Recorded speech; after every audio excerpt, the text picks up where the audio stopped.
निसा नागारनायनि दङ आयुर्वेदिक गोजा जौ ड्राग्स गान्जा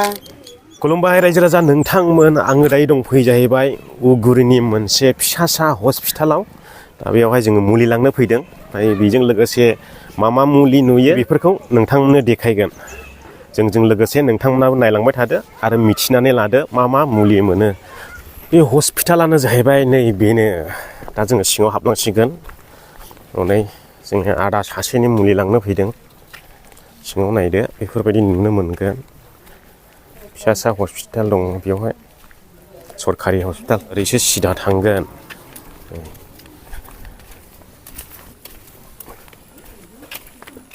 जोंना मेडामखौ लोगो मोनफैबाय नै सोफाजोबबायसोलां आथिंखौबो माने अन्थाइ किडनि औ किडनिनि हनै रिपर्ट नाथाय खिन्थुथ' मारै होनदों स्प्लिनानै माबा जाबाय 13.2 cm माबादों बुंदों देरदों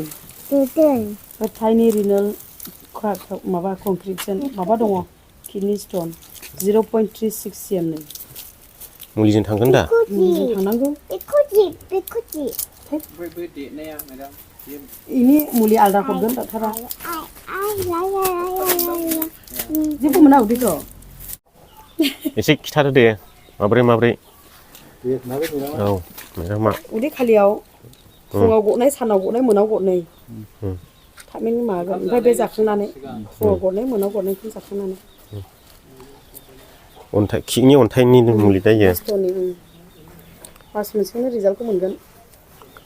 मास मोनसे जानांगोन खिन्थु मास मोनसे जानानै सन'ग्राफि खालामनांगोन दामा बेसेथैलाय बेखौनो दङ 600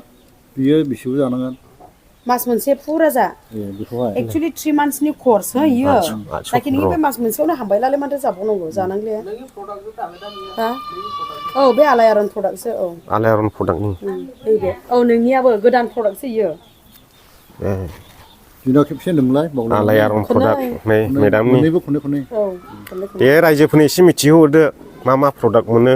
मानि मुलि मोनो चेनेलाव होखाबायना मा प्रडाक्ट हिनजावफोरनि गायनो प्रब्लेमनि दङ किडनि स्टन गल ब्लेडार स्टन ओमफ्राय माबा जइन्ट पेननि दङ आथिं आखाइ सानाय मिजौनाय बदा मोननाय बिदिनो दङ ओमफ्राय इउरिक एसिड बारायनायनि दङ गेस्ट्रिकनि दङ गोबां बायदि दङ आरो आयुर्वेदिकनि गोजा निसा नागारनायनि दङ आयुर्वेदिक गोजा जौ ड्राग्स गान्जा बेफोर रायजोफोरनोहाय मोनसे गोनांथार मुलि खोन्थालांनो आङो